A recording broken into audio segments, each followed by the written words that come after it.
Hey everybody, I'm back with another video. So, today I finished reading Kraven's Last Hunt. Because, you know, this is like one of the one of Spider-Man's like best stories and everything. So I figured, you know, why not give it a read? So I've read it recently. And, well, to be honest with you, I was not a huge fan of it, per se. I know, like, it's supposed to be like one of the best stories, but it kind of like, at least not, I didn't like the first two issues, because it just, like, it was kind of like, meh. I mean, granted, the book itself is really good, you know, it's a hardcover book. I guess the cover doesn't really matter, but, it's got, like, a lot of story. It's got Kraven's Last Hunt, Kraven's first appearance, midlife crisis Kraven, newlywed Kraven, single and divorced Kraven, Kraven with 5 kids. And then it's got, you know, a few extra stories like Spider-Ham and, like, one I haven't really heard of. It's just, like, Kraven's First Hunt. I think I've heard of it, but I'm not sure if it's the same one I'm thinking of. I could be wrong, but you never know. But, so Kraven's Last Hunt. Like, we start off with Kraven, you know, he's like in the jungle room and he's preparing to fight Spider-Man, and I guess he already just has like a Spider-Man suit like in a coffin. I'm not sure how he got that, but because I'll be honest, I'm not like I like Spider-Man a lot and I know like a lot of the history, but part of it I don't know. Like, I'm not sure how this lays out in the, like, I know Black Cat made Spider-Man like a cloth suit and gave it to him.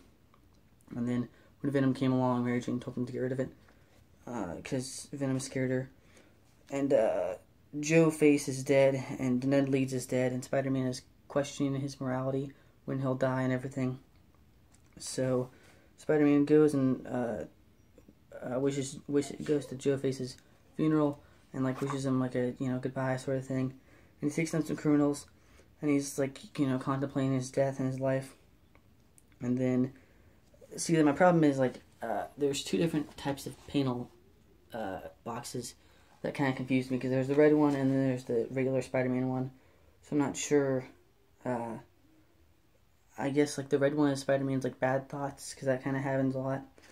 But, so he does the funeral thing, and then he goes, and Kraven shoots him, and then Mary Jane is, of course, worried about him. So she, like, goes around and, like, looks for him. And then, of course, but then my main problem is that Kraven is, like, eating spiders, and he's having these weird, like, like, he's fighting a giant spider and everything. So that kind of bugged me. It was confusing and stuff, but, so he does that, and then he wears the Spider-Man suit, and he goes around, Kraven goes around killing people. And, he goes and, like, kidnaps the Vermin, which is an old Spider-Man villain. It also has the origin of Vermin in here.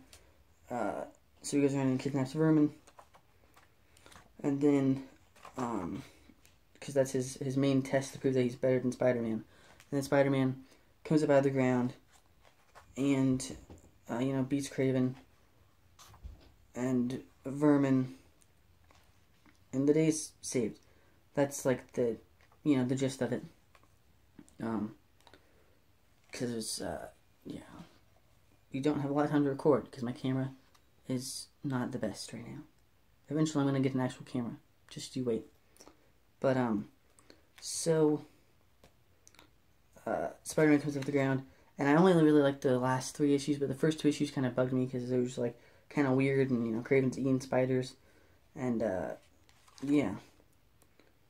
So Spider-Man comes back, and beats Vermin, and Kraven kills himself. So that's the gist of the story. So I expected to like it a bit more than I actually did, which is disappointing. But it was good nonetheless. My main problem was the dialogue boxes, and there was it had like the thoughts that the normal person was thinking, and then it had like the worst thoughts, I guess, like in the subconscious of their head. But yeah, I mean, the book itself is really good because, again, it has like a lot of Kraven stories in it. So I definitely get it just for the. It's got like the first appearance. It's got Spider-Ham versus the Raven. I forget what exactly all the Spider-Ham characters. But yeah, so I definitely picked this book up. If you're a Spider-Man fan, the story definitely does get better from when I first read it, because the first 2 issues are kind of like meh, and then the last 3 I think get better. So yeah, I'd probably give the book like a B plus. So yeah, thanks for watching. If you have any other suggestions for comics, please let me know in the comments below. Thanks for watching. Peace.